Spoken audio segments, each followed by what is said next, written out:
Saúdo a igreja na paz do Senhor Jesus, amém? E como é bom estarmos aqui e falar das maravilhas de Deus, falar da palavra de Deus, falar de Jesus, que está conosco a todos os momentos. E dando sequência à nossa sequência de carta de Paulo aos Efésios, né? Nossa série desse mês, nós estaremos tratando com os irmãos o capítulo 6 de Efésios, do 1 ao 4. Eu peço para que a projeção ponha, para que isso. Eu vou pedir para os irmãos se colocarem em pé, para que nós façamos essa leitura com reverência à palavra do Senhor. São apenas 4 versículos, e eu vou pedir para que nós façamos esta leitura em conjunto. Filhos, obedecei a vossos pais no Senhor, pois isto é justo. Honra a teu pai e a tua mãe, que é o primeiro mandamento com promessa, para que te vá bem e sejas de longa vida sobre a terra.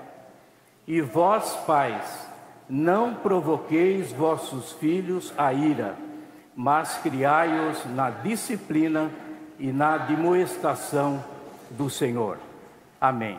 A igreja pode se assentar.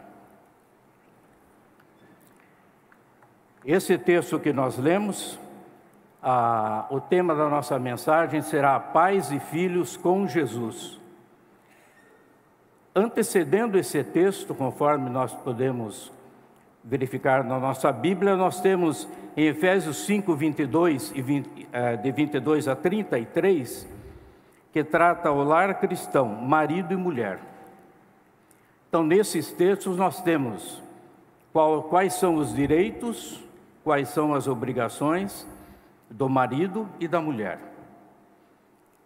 No versículo 22 já fala: as mulheres sejam submissas a seu próprio marido como ao Senhor. Nós sabemos que quando nós tocaremos nesse assunto também, mas quando a mulher foi formada do lado do homem, nem na cabeça para ser superior, nem nos pés para ser inferior, mas na lateral, para ser companheira ao lado do marido.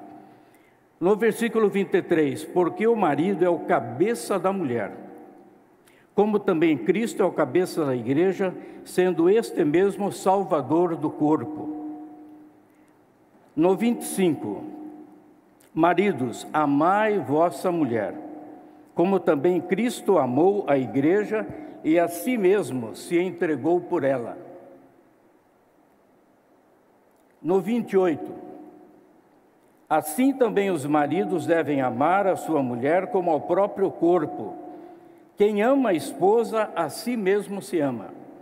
Então veja a palavra de Deus para nós, marido e mulher. E o 31, eis porque deixará o homem seu pai e a sua mãe, e se unirá à sua mulher, e se tornarão os dois uma só carne. Este é o texto que antecede o da nossa mensagem.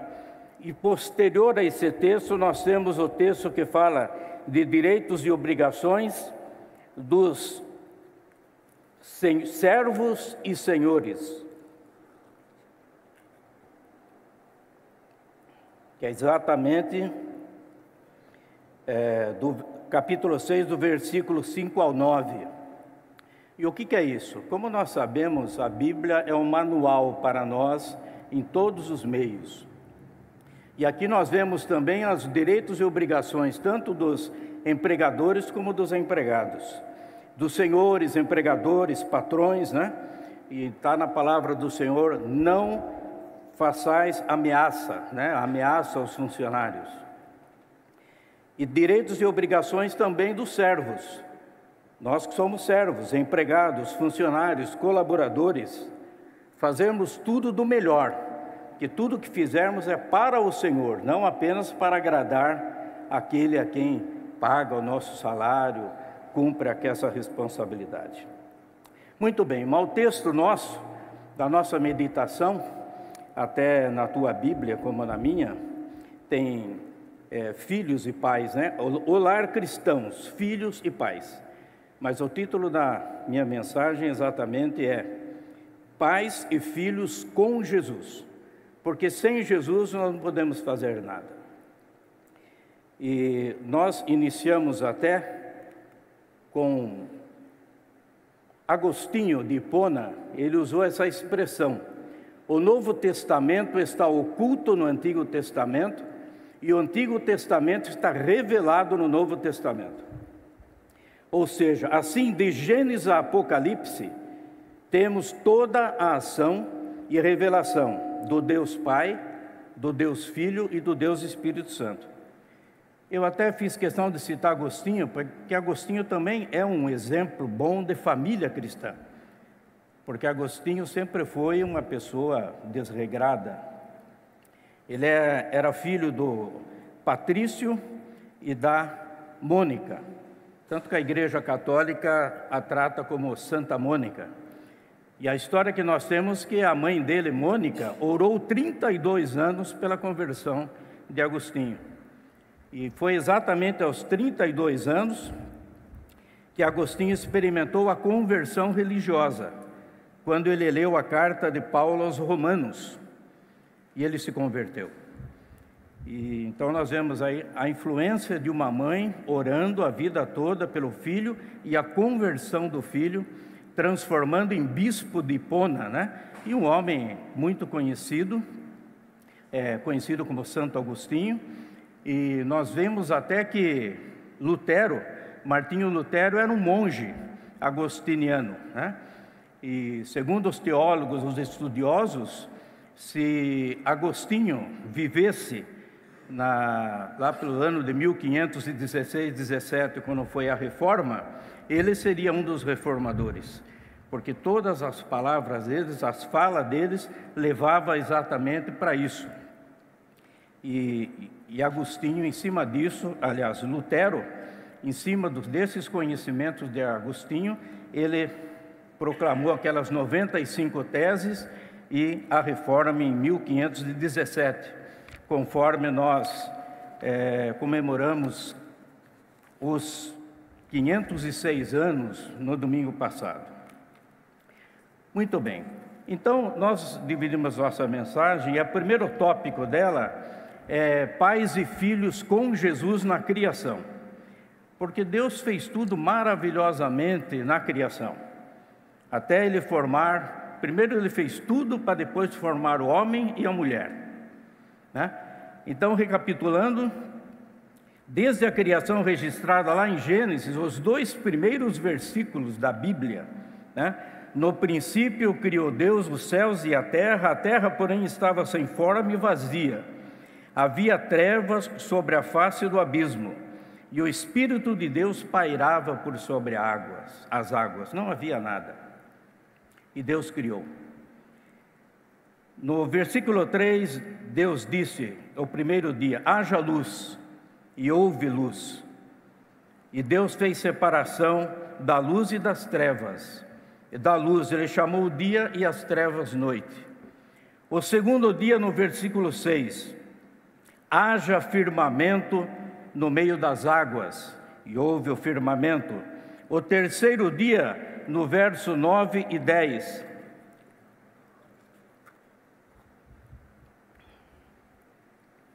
ajuntem-se as águas debaixo dos céus num só lugar, e apareça a porção seca. A porção seca chamou Deus terra, e a porção de águas chamou mares. E Deus viu que era bom. E disse Deus, produza a terra relva, ervas que deem sementes e árvores frutíferas, que deem frutos segundo sua espécie, cuja semente esteja nela, sobre a terra. Então, cada fruto com a sua semente, para que houvesse progressão e continuidade. No quarto dia, verso 15 e 16, haja luzeiros no firmamento dos céus para fazerem separação entre o dia e a noite, e sejam eles para sinais, para estações, para dias e anos. Fez Deus os 2 grandes luzeiros, o maior para governar o dia e o menor para governar à noite. E no quinto dia, verso 25, 21 e 22, povoem-se as águas de enxames de seres viventes, e voem as aves sobre a terra, sobre o firmamento dos céus. E Deus os abençoou, dizendo: sede fecundos, multiplicai-vos, e enchei as águas dos mares, e na terra se multipliquem as aves. Determinação de Deus. E o sexto dia, Deus complementou todas as maravilhas da tua criação, registrado no verso 24 ao 31. Produz a terra seres viventes conforme a sua espécie, animais domésticos, répteis e animais selváticos, segundo a sua espécie. E assim se fez. Aí, depois que Deus criou tudo, Deus, Pai, Filho e Espírito Santo, façamos o homem à nossa imagem, conforme a nossa semelhança. Tenha ele domínio sobre os peixes do mar, sobre as aves do céu, sobre os animais domésticos, sobre toda a terra e sobre todos os répteis que rastejam sobre a terra. Criou, pois, Deus o homem à sua imagem. A imagem de Deus o criou. Homem e mulher Deus criou. E o sétimo dia, Deus, após cumprir a sua criação maravilhosa, no capítulo 2, do 1 ao 3, diz que Deus descansou. Será que Deus precisava descansar? Não. Na realidade, é um descanso didático, para que nós também entendamos dessa forma. Temos nossas atividades, nossos trabalhos, mas há momento de descanso, momento de lazer. Muito bem. Até o moto do nosso coral, né? O Salmo 9, verso 1. Eu te louvarei, Senhor, de todo o meu coração, contarei todas as tuas maravilhas. E sempre antecedendo o ensaio, eu gosto de estar exercitando com o coral as maravilhas de Deus. E como são imensas. Pega qualquer uma, pega a terra, pega a lua, pega uma flor, uma planta, a gente vê a maravilha de Deus na criação. Mas o foco principal nosso é exatamente que Deus, no capítulo 3, verso 20, e deu o homem o nome de Eva, a sua mulher. O próprio Deus concedeu ao homem também por o nome, por ser ela a mãe de todos os seres humanos. E no verso 4, capítulo 1, coabitou o homem com Eva, sua mulher. Esta concedeu e deu à luz a Caim. Então disse: adquiri um varão com o auxílio do Senhor. E no versículo seguinte, depois deu à luz a Abel, seu irmão, que foi pastor de ovelhas, e Caim, que foi lavrador. Por que nós citamos isso? Porque Deus criou Adão e Eva. Deus não criou Adélia e Eva, e nem Adão e Ivo. Deus criou homem e mulher. Deus criou macho e fêmea, ambos se tornando uma só carne, que se multiplicam e enchem a terra, conforme a determinação do Senhor. Conforme nós vimos no sexto dia, a determinação de Deus. E nós vimos até que, quando o povo estava fugindo daquilo que Deus havia preparado, Deus pensou em exterminar toda a carne. Está lá no capítulo 6 de Gênesis, versículo 13, quando Deus disse a Noé: resolvi dar cabo de toda a carne, porque a terra está cheia de violência dos homens, eis que os farei perecer juntamente com a terra. Deus falou: vou pôr um fim. Mas no versículo 18, Deus diz: contigo, porém, estabelecerei a minha aliança, entrarás na arca, tu e teus filhos, a tua mulher, as mulheres dos teus filhos. Ou seja, Deus preservou a família de Noé. Então a família já começou lá atrás, Deus preservando Noé e sua família. E Deus ainda falou: de tudo que vive, de toda a carne, de 2 em 2 de cada espécie, macho e fêmea, farás entrar na arca, para os conservares vivos contigo. A criação, Deus preservou, e nós temos visto nos nossos dias. Por que enfocamos isso? a tal ideologia de gênero que tão difundida nos dias atuais. Estão até confundindo a cabeça das nossas crianças com essa questão de ideologia de gênero. Não existe ideologia de gênero. Isso é crença, não é ciência. Os dois sexos são construções da sociedade.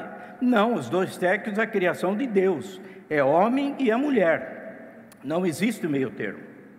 Isso faz parte de um plano diabólico para destruir a família. E nós vemos que Deus preservou a família, já começou de Noé e sua família. Inclusive Billy Graham usava uma expressão que ele dizia que o maior pregador da história foi Noé, pois ele conseguiu colocar toda a sua família dentro da arca. E começou ali. E hoje nós somos, em quanto? 8 bilhões de pessoas. Uma diferente das outras.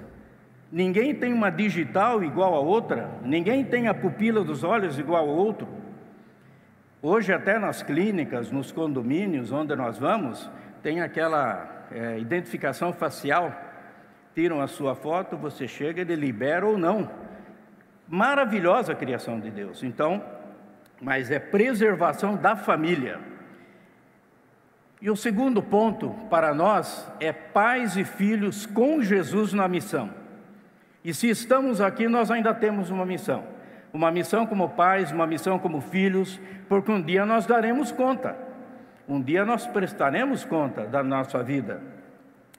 E falei da missão porque o nosso Deus Todo-Poderoso, tanto o Pai, o Filho e o Espírito Santo, são missionários. Cada um tem a sua missão. A promessa de Deus se revela claramente nas suas intenções a cada estágio do seu cumprimento. Até John Stott divide em 3 essas etapas. Ele diz o seguinte: ela se cumpriu parcialmente nos dias de Abraão e ao longo do período do Antigo Testamento, quando Deus falava com o povo através do seu Espírito, falava através dos juízes, falava através dos profetas, profetas maiores, profetas menores. No segundo passo, a promessa foi retratada plenamente na vida de Jesus, enquanto esteve aqui na terra, como homem, vivendo, pregando, ensinando. E a terceira promessa será cumprida quando Jesus voltar, que é o final dos tempos. E como nós temos aprendido aqui no nosso curso de perspectivas, né? É o já e ainda não. O reino de Deus já veio? Já, quando Jesus Cristo esteve aqui na terra. Ele já completou a missão dele? Ainda não. Que vai completar quando Jesus voltar para buscar a tua igreja. Jesus Cristo veio na terra para desenvolver uma missão determinada por Ele, que é ensinar, pregar e salvar o povo. Andou por várias cidades ensinando e curando. Nós, pais e filhos, temos uma missão e um dia prestaremos contas. Lá no livro de Deuteronômio 6, de 1 e 2, nos diz: estes, pois, são os mandamentos, os estatutos, os juízos que mandou o Senhor teu Deus, se te ensinassem para que os cumprisse na terra a que passas a possuir, para que temas ao Senhor teu Deus, e guarde todos os teus estatutos e mandamentos que eu te ordeno, tu e teu filho, e o filho do teu filho, todos os dias da tua vida, e que teus dias sejam prolongados. Olha a promessa do Senhor. Ainda em Deuteronômio 6, 5 e 8. Amarás, pois, o Senhor teu Deus de todo o teu coração, de toda a tua alma, de toda a tua força. Essas palavras que hoje te ordeno estarão no teu coração. Tu as inculcarás nos teus filhos, e delas falarás assentado em tua casa, e andando pelo caminho, ao deitar-te, ao levantar-te. Também as atarás como sinal na tua mão, e te serão por frontal entre os olhos, e as escreverás nos umbrais da tua casa e da tua porta. Então, conscientizar os filhos, falar dos filhos, do temor do Senhor, da glória do Senhor, que o Senhor vai voltar e toda essa criação vai ter um fim. E essa é a missão nossa como pais e como filhos. Provérbios 22, 6, ensina a criança no caminho que deve andar, que mesmo sendo velha não esquecerá dela. Enquanto criança nós trazemos nossos filhos ensinamos a andar, ensinamos a falar, trazemos na igreja. Sabemos que depois de alguma idade, a própria adolescência, a juventude, há desvios, né? Querem experimentar, querem conhecer, mas mesmo que isso aconteça, eles voltam, por quê? Porque aprenderam. Os pais colocaram a sementinha, como Deus colocou a semente dos frutos, como Deus ensinou a pregar aos filhos a sua palavra. Um lar só pode ser feliz se buscar constantemente fazer a vontade do Deus Pai Todo-Poderoso. Pais e filhos têm suas missões enquanto seres humanos aqui na Terra, para que possam realmente cumprir essa determinação do Senhor. E nós temos até na Bíblia bons e maus exemplos, né? A nossa Bíblia, como nós dissemos, é um manual de vida. Nós temos exemplos. Há um período, o da primeira infância, muito importante na formação da criança, o que até pode determinar o futuro da criança.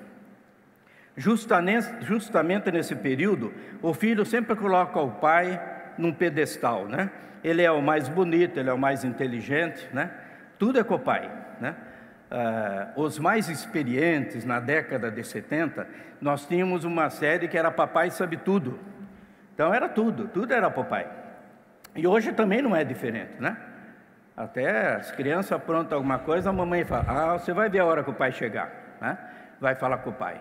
Mas tem hora que o pai também pode cair do pedestal. Essa é a responsabilidade. Nós temos exemplo de Davi.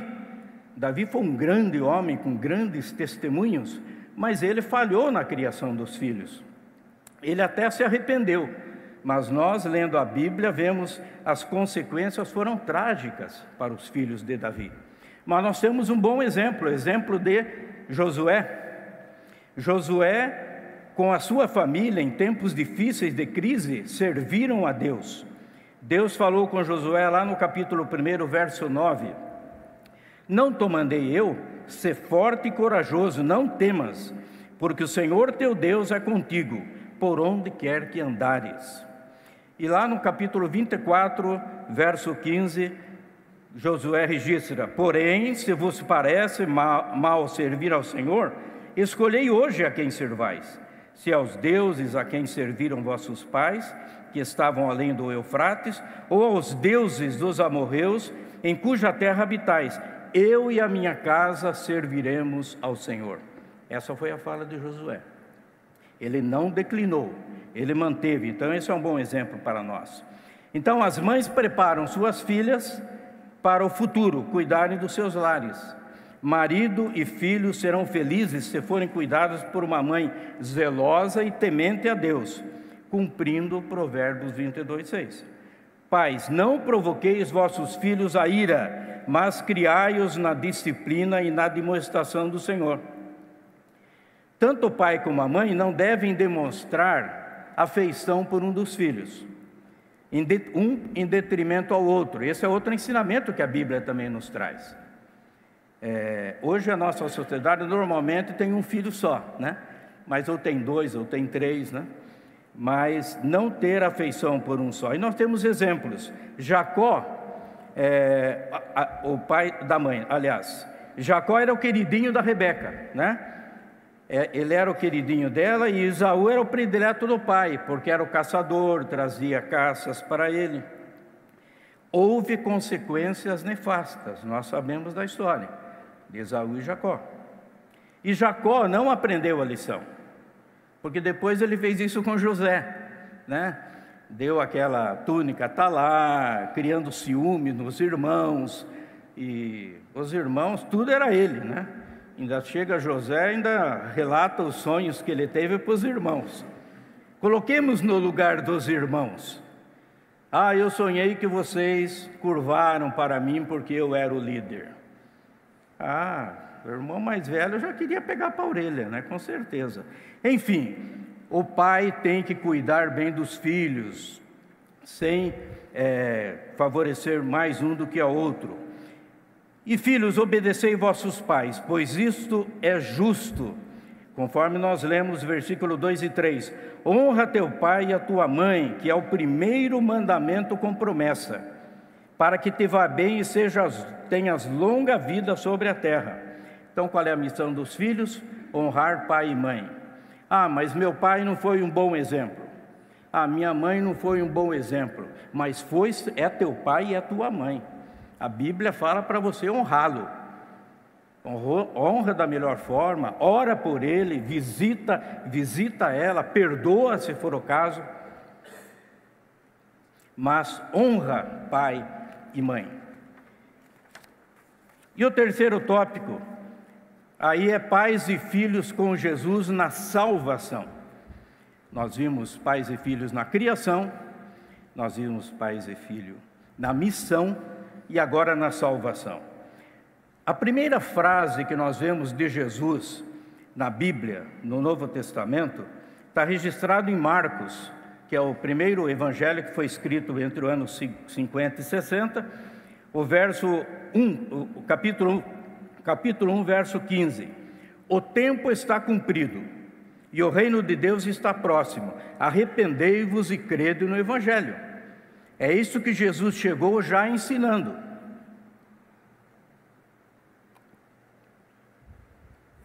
Temos alguma dúvida, nós, que o final dos tempos está próximo? Nós vimos aqui o Léo falando, das guerras. No nosso mundo, na nossa terra, tão maravilhosa que Deus criou, nós vimos que Deus já pensou em destruir quando quis acabar com tudo, mas preservou a família de Noé. E agora nós temos visto terremotos, maremotos, tsunamis, guerras. A guerra da Rússia e da Ucrânia já há mais de um ano estão lá. Israel e Palestina, hoje fazendo 37 dias, estão lá, um matando o outro. É o homem. E nós vemos por que Deus quis acabar lá atrás com toda a criação. Por causa da violência entre os homens. E como é que nós estamos hoje? Esses dias até alguém colocou uma charge, um grupo de zebras para cá, outra para lá. E as duas estavam brigando, os dois grupos. A da faixa preta dizia que eram mais fortes que a de faixa branca. E a zebra tem as faixas iguaizinhas. Deus desenhou iguaizinhas. Esse é o homem, brigando por um pedaço de terra, brigando por...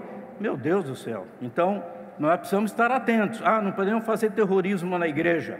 Precisamos falar que precisamos estar preparados.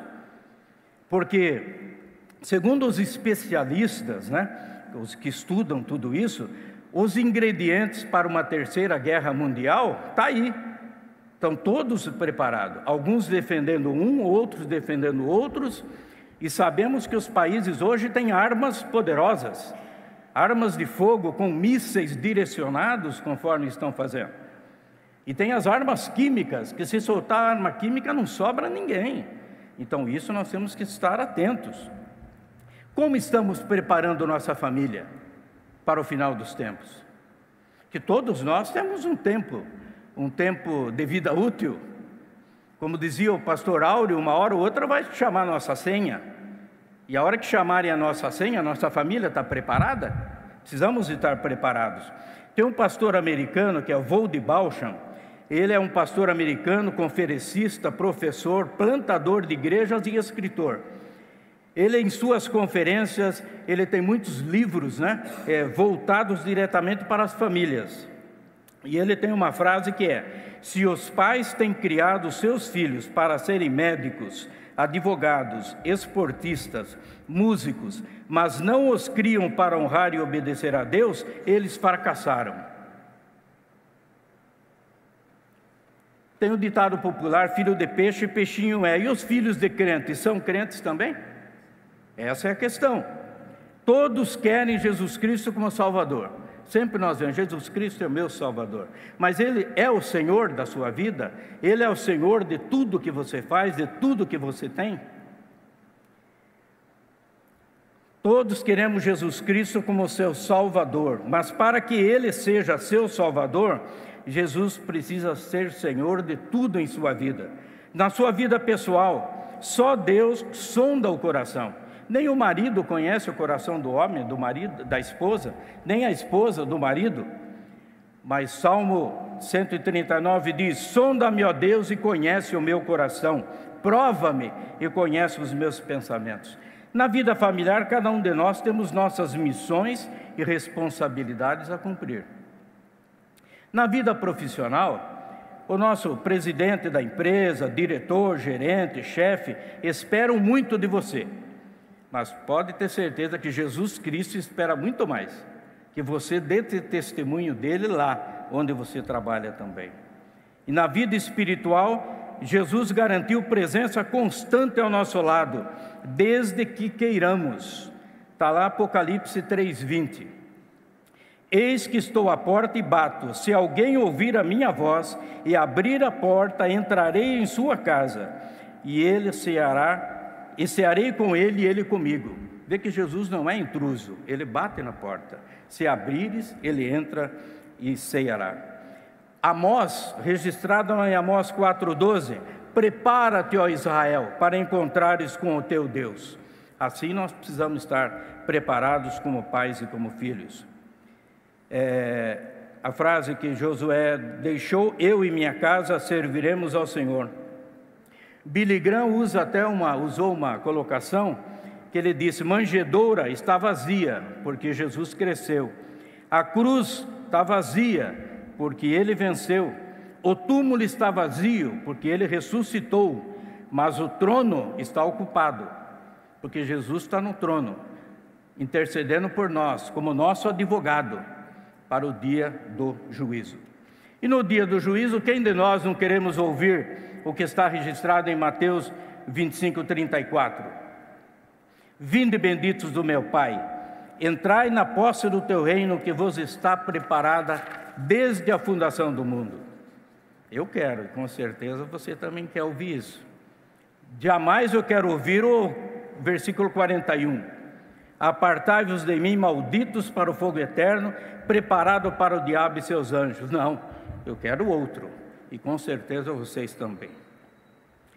Em Filipenses, concluindo a nossa mensagem, em Filipenses capítulo 1, verso 6, está registrado: estou plenamente certo de que aquele que começou boa obra em vós há de completá-la até ao dia de Cristo Jesus. Se você já aceitou Jesus Cristo como seu Salvador, Jesus completou uma boa obra em você, completou em nós. E a palavra diz que há de cumpri-la e há de aumentá-la, há de melhorá-la, essa obra em vós, até o dia de Cristo Jesus. Que assim seja, que nós continuemos aceitando a Jesus Cristo cada dia da nossa vida. A letra está um pouco pequena aí, mas aí são exatamente aquilo que o Josué falou. E conclui, no versículo embaixo lá, com mais: eu e a minha casa serviremos ao Senhor. E concluindo, isso, ficou pequeno também. Acho que aqui dá para ler, Acho que foi mais pequeno para mim, tentando ler lá no fundo. Então, concluindo, meus irmãos, Pai, você está cumprindo sua missão como pai na sua família, com Jesus ao seu lado? Eu faço a pergunta para os irmãos e para mim também, que sou pai. Mãe, você está cumprindo sua missão como mãe na sua família, com Cristo ao seu lado? Filho, agora eu também, que sou filho, você está cumprindo sua missão como filho na sua família, com Cristo ao seu lado? Filha, você que é filha e é mãe, você está cumprindo sua missão como filha na sua família, com Cristo ao seu lado? Para a nossa reflexão.